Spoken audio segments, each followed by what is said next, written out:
تو انہیں جب سعودی عرب اگر ان کو تیل دے رہا ہے تو انہیں کوئی مسئلہ نہیں ہے برقعے سے، انہیں کوئی مسئلہ نہیں ہے، جو مرضی کرے سعودی عرب، ان کو انگزائٹی نہیں ہوتی. لیکن اگر ان کا معیشت کا مسئلہ ہے، حالات خراب ہیں، تو مسلمان بچے جو ہیں جو آ رہے ہیں ریفیوجیز کی صورت میں یورپ داخل ہونے کی کوشش کر رہے ہیں، کہتے ہیں آپ سمندر پہ ہی مر جائیں. تو پھر کچھ تو کوئی نظام تو کچھ اور ہے، وہ کلچرلی ایکسپلین نہیں کیا جا سکتا.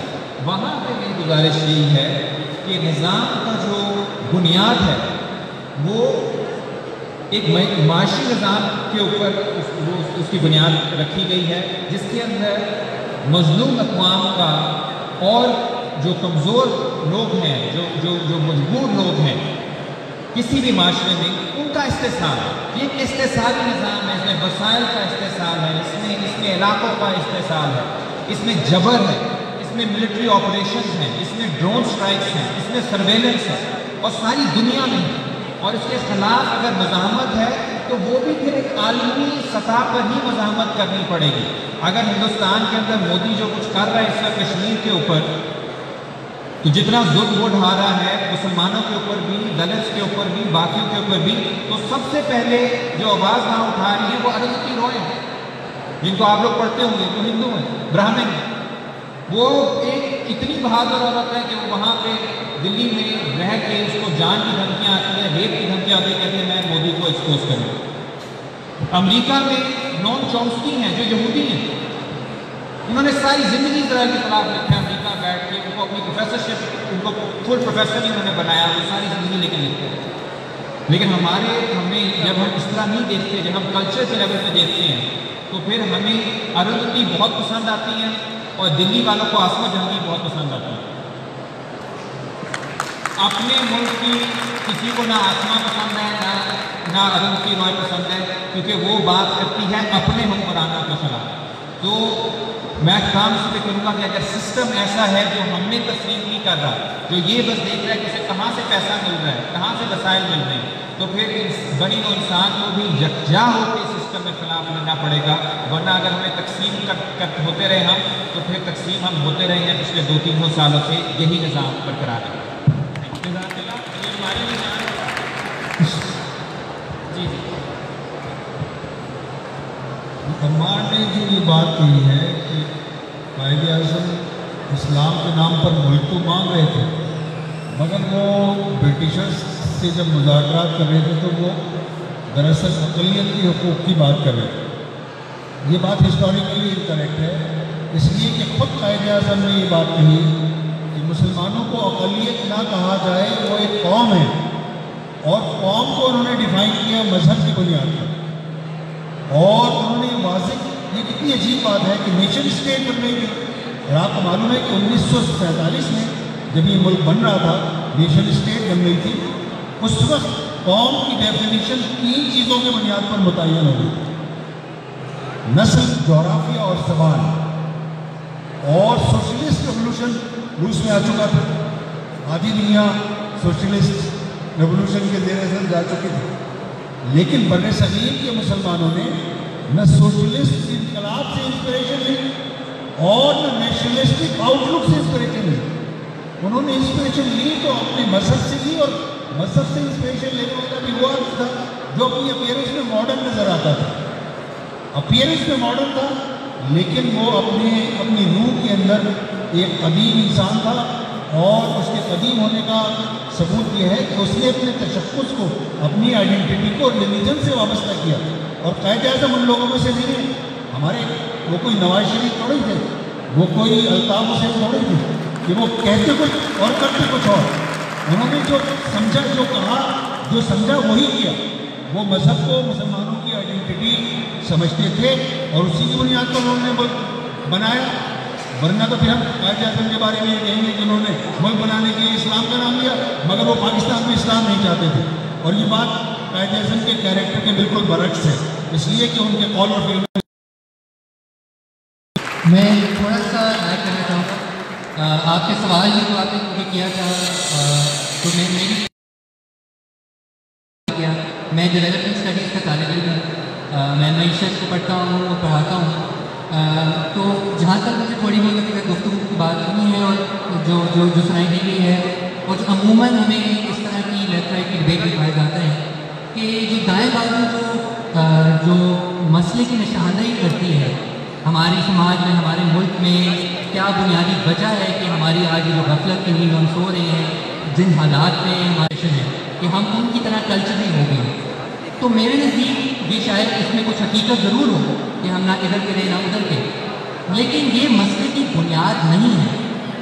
ہم آج پاکستان کا اگر 50% بچے میل نیوٹریشن ہیں, آج اگر 22 ملین بچے پاکستان کے اسکولوں سے باہر ہیں, آج اگر 70% پاکستانی شہری اپنی جیب میں سے خرچ کر کے صحت کے اوپر اپنے علاج کو خرچ کرتے ہیں, تو اس کی وجہ یہ نہیں ہے کہ ہم جین شرٹ پہنتے ہیں یا ہم ٹی وی لگا کے دیکھتے ہیں.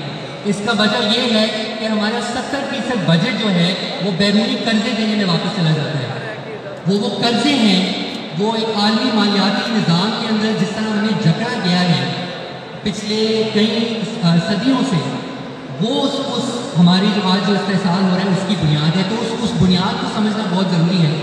بطور ایک ڈیولپمنٹ کا اسٹوڈنٹ ہم جب تاریخ کا موازنہ کرتے ہیں تو ہمیں نظر آتا ہے کہ جو سرمایہ دار نظام ہے اس کے اندر بار بار جو ہے ہمیں نظر آتا ہے کہ ایک بحران سامنے آتا ہے, جو کہ جس کو مارکس نے اس کو نام دیا اوور پروڈکشن کا, جس کا بنیادی طور پر اس کی تشریح یہ ہے کہ سرمایہ دارانہ نظام میں جو سرمایہ دار ہے وہ منافع بڑھانے کے پیچھے جو اپنا لیبر ہے اس کی ویجز کم سے کم رکھنے کی کوشش کرتا ہے اور جس کے ذریعے وہ پیداوار اور بڑھانے کی کوشش کرتا ہے. تو ہر کچھ عرصے بعد کچھ دہائیوں بعد سرمایہ دار نظام میں اوور پروڈکشن کا بحران آ جاتا ہے. یعنی کیونکہ ویجز جو ہیں, جو مہنگائی کی تناسب سے جو ویجز ہیں وہ اتنی کم ہو جاتی ہیں اور جو پیداوار ہے وہ زیادہ بڑھ جاتی ہے کہ اس پیداوار کو خریدنے کے لیے کوئی نہیں بچتا. تو ہم جو سرمایہ دار نظام کی, کلونیلزم کی, سامراج کی جو پوری تاریخ دیکھتے ہیں وہ اس چیز سے بہت جڑی ہوئی ہے کہ ان کو مارکیٹس چاہیے تھیں اپنے پیداوار بیچنے کے لیے, ان کو را مٹیریل چاہیے تھا سستی پیداوار کرنے کے لیے, ان کو سلیو لیبر چاہیے تھا سستی پیداوار کرنے کے لیے, جس کی وجہ سے انہوں نے ایک بڑے پیمانے پر پوری دنیا کے اوپر قبضہ کیا. جو ہم پورا جو فائنینشیل سسٹم کی جب بات کرتے ہیں, جب بات ہوتی ہے کہ اسلامک فائنینشیل سسٹم اور جو سود کا سوال ہے, میرے نزدیک کی بہت اچھی نشاندہی ہے جو 1400 سال پہلے اسلام نے کی, جس کے اندر بہت حکمت ہے کہ جو سودی نظام ہے اس کے اندر بھی استحصال کی جڑیں ہیں. لیکن جو بنیادی چیز ہے جس کے ارد گرد پورا معاشی نظام بنتا ہے وہ پیداوار ہے, کہ پیداوار کس طرح سے ہوتی ہے, پیداوار کون کرتا ہے, پیداوار کا فائدہ کس کو ہوتا ہے, اس کا اگر کوئی منافع بنتا ہے تو وہ کس کے پاس جاتا ہے. اور سرمایہ دارانہ نظام میں جو نجی ملکیت کے تحت جو سرمایہ دار کو جو منافع جاتا ہے, جس کی وجہ سے یہ بحران آتے ہیں, آج کل پورا عالمی جو ہمارا نظام ہے وہ اس پیداواری نظام کی وجہ سے اور اس کے ذریعے اس نے پوری دنیا پر قبضہ کیا ہوا ہے.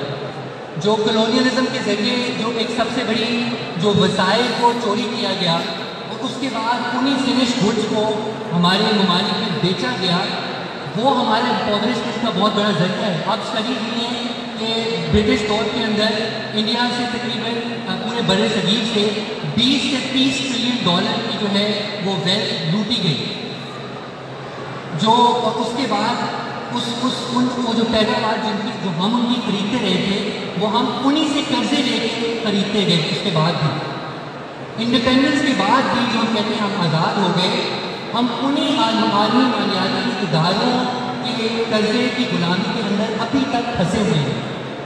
اور بنیادی طور پہ یہ ہماری غلامی کا ذریعہ ہے, یہ ہماری غلامی کی بنیاد ہے.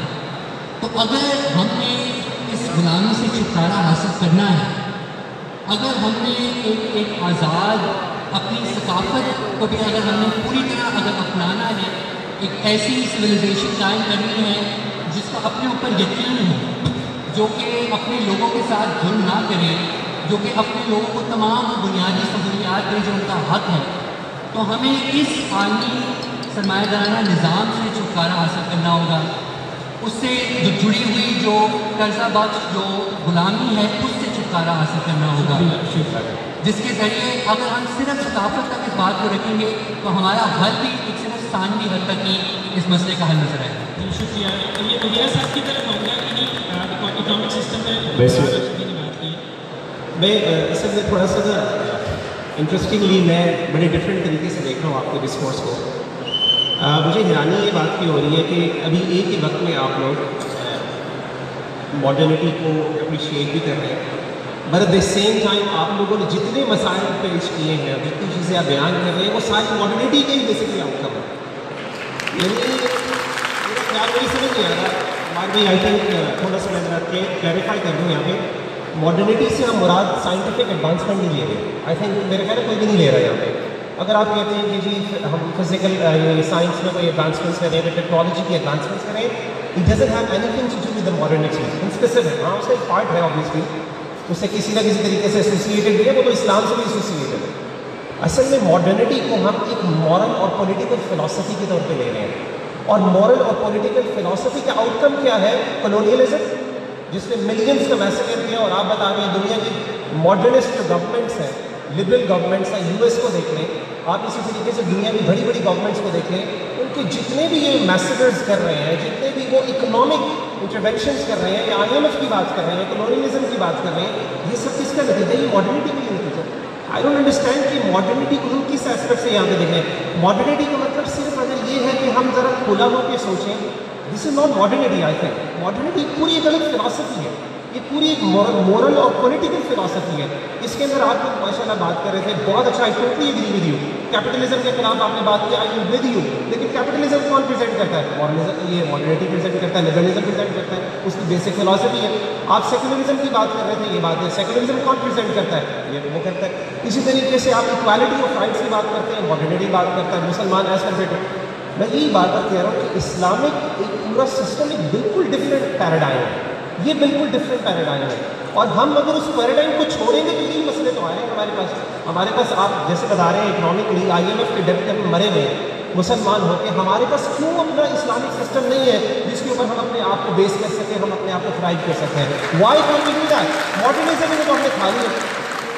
مجھے یہ پرہیپس شاید میں سمجھ نہیں پایا آپ کی بات کی، لیکن آئی ایم سوری کہ مجھے آپ دونوں کی ماڈرنٹی کی ڈیفینیشن کو نہیں سمجھ پا رہا کہ what do you actually mean by modernity؟ اس سمپلی کیا پروگریسو تھنکنگ یہ کہتا ہے؟ یہ معلوم صاحب سے پوچھتے تھے کہ ماڈرنٹی کو آپ ایک طرف سپورٹ کر رہے ہیں کہ جتنے ایشوز ہیں وہ ماڈرنٹی کی پیداوار ہے۔ میں نے تو نہیں کیا سپورٹ ابھی تک سے، نہ عوام کی سپورٹ۔ میرا جو ڈبیٹ انٹرسٹنگ ہے ہی اس لیے کیونکہ یہاں پہ چاروں پانچوں لوگ اسٹیج پہ جو ہیں وہ کرٹکس آف ماڈرنٹی ہیں۔ جو فرق میں نے کرنے کی کوشش کی ہے وہ یہ ہے کہ کس زاویے سے آپ تنقید کر رہے ہیں وہ مختلف۔ ہم نے 4-5 چیزیں بتائیں کہ جی یہ 4-5 چیزیں ہیں ماڈرنٹی کی، اور اس میں جو فرق ہوا وہ یہ ہوا کہ وہ اب صرف مغرب کی چیز نہیں رہی، وہ ہمارے ذہنوں کے اوپر بھی سوار ہے، ہمارے سماج کے اوپر اور ہماری ریاستوں کے اوپر۔ اور اس ماڈرنٹی کے اندر کیونکہ ہم اندر رہ رہے ہیں، آپ ریاست کو اسلامی کر دیں، آپ ہندوتوا کر دیں، آپ مسیح کر دیں، آپ یہودی کر دیں، وہ ریاست جو ہے وہ مذہبی نہیں ہوگی، مذہب جو ہے وہ ریاستی ہو جائے گا اس سسٹم کے اندر۔ سو پھر سوال آتا ہے کہ یہ اگلا سوال ہے کہ روحانیت کہاں سے آ سکتی ہے ایسے سسٹم کے اندر جو مبنی اسی چیز پہ ہے کہ ہم نے ظلم کرنا ہے۔ عرض یہ ہے کہ فرق یہ آ رہا ہے کہ ہم کہہ رہے ہیں کہ کلچر کی بنیاد کے اوپر لڑائی نہیں ہے۔ یہ امریکہ میں بھی سیمیول ہنٹنگٹن کا جو بہت فیمس تھیسس ہے، کلیش آف سیولائزیشنز کا کلاس ہے۔ یہودی کرسچن سیولائزیشن ہے، چائنیز سیولائزیشن ہے، ایک مسلمانوں کی، ایک ہندوؤں کی، ایک افریقہ کی، ایک لاطینی امریکہ کی۔ یہ سیولائزیشن ہے اور تہذیبوں کا تصادم ہے، یہ ہے ہماری دنیا۔ ہمیں ہسٹوریکلی فیکچولی نہیں نظر آتا کہ سسٹم کو کسی ایک تہذیب سے مسئلہ ہے۔ اس سسٹم کے لیے مسئلہ نہیں ہے کہ کوئی اوپر یہودی بیٹھا ہو، کرسچن بیٹھا ہو، یا کوئی شلوار قمیض میں ہو، پینٹ شرٹ میں ہو، داشے میں ہو، برقعے میں ہو، منی اسکرٹ میں ہو۔ as long as they are part of the system welcome کر رہے ہیں. اسی طرح اگر کوئی سسٹم سے ہلتا ہے, سسٹم سے بغاوت کرتا ہے, تو وہ بدھسٹ کیوں نہ ہو, وہ کرسچن کیوں نہ. میں نے مثال دی, ویتنام کے 20 لاکھ جو کسان مارے گئے, ان کا جرم صرف یہ تھا کہ وہ کہہ رہے تھے کہ ہم ٹیکس نہیں دیں گے امریکی کمپنیوں کو, ہم جان دے دیں گے, ٹیکس نہیں دیں گے. یہ ہندوستان کے کسانوں نے بھی کیا, آج بھی لڑ رہے ہیں, وہاں پہ پوری تحریک ہے. پاکستان میں بھی ہوا, اس میں مشرقی وسطی میں بھی ہوا, لاطینی امریکہ میں بھی ہوا. یعنی سسٹم کو مسئلہ ہے کہ آپ ہمارے پیرامیٹرز سے نکلو گے تو ہم مانیں گے. Parameters are not culture, they are economic, they are political. اور ہماری جو تنقید کا معیار ہونا چاہیے, جو تنقید کا زاویہ ہونا چاہیے, وہ اسی حوالے سے ہونا چاہیے میرے خیال میں کہ ہم کس سسٹم سے لڑ رہے ہیں. جب ہم دشمن کو پہچان لیں گے تو ہمیں یہ نظر آئے گا کہ جو ہم آپس میں اتنی تفریق کرتے ہیں, دشمن تفریق نہیں کرتا. دشمن سے بھی یہ دیکھتا ہے کون میرا یس مین ہے, کون نو ہے, اور یس کو اپنے ساتھ شامل کرو, جس مرضی مذہب سے ہو, جس مرضی خطے سے ہو. نو کو اختتام, نو کا خاتمہ کرو. ہمیں کوشش کرنی ہے کہ ہم سب نو والے بنیں, اس سسٹم کے انکاری بنیں, باغی بنیں. تبھی جا کے ہمیں نظر آئے گا کہ ہمارے جو فاصلے ہیں وہ اتنے شدید نہیں ہیں جتنا یہ سسٹم ہمیں بتاتا ہے کہ ہیں. جزاک اللہ. ابھی ہم چونکہ ہمارے پاس وقت کم ہے, ہمارا جو اب سیشن ہے, یعنی کہ اس میں جو ٹاپک ہے اکنامک سسٹم پر بھی بات ہوگی, اس سے پہلے نظریات کی بنیادوں پر بھی بات ہوگی, ٹیکنالوجی پر بھی. اب تھوڑا سا جو ایتھیکل ویلیوز ہیں, شاہنواز فاروقی صاحب سے گزارش کروں گا کہ جو ایتھیکل ویلیوز ہیں, اخلاقیات ہیں, کہ ایک طرف یہ نعرہ لگے کہ میرا جسم میری مرضی, جیسے چاہو جیو, جو سوچو وہ کر جاؤ, اپنی من کی سنو, اپنے دل کی سنو, وہ کر جاؤ. کیا یہ والی چیزیں اسلام ان کو ایکسیپٹ کرے گا یا اس کے اگینسٹ جائے گا؟ اور اگر اگینسٹ جائے گا تو پھر اس کے بعد اس کے ذریعے ماڈرنٹی کہاں رہ جائے گی, ترقی اور ڈیولپمنٹ کیسے ہے؟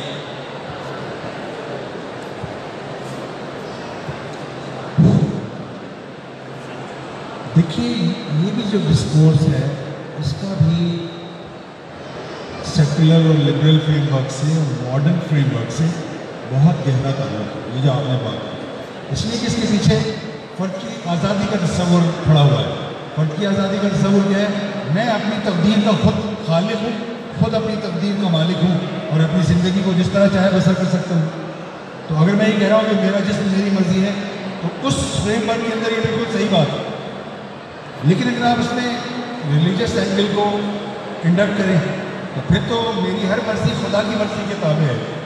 خدا نے جو کہا ہے وہ صحیح ہے, اور میں جو سوچ رہا ہوں اس کے خلاف وہ غلط ہے. یہ پورا فریم ورک آیا ہی اس تصور آزادی سے ہے جو ویسٹرن ایپسٹیمالوجی کی فاؤنڈیشن ہے. فرد آزاد ہے اپنی زندگی کا فیصلہ کرنے میں, وہ کسی ربانی ہدایت کا, کسی آسمانی ہدایت کا پابند نہیں ہے.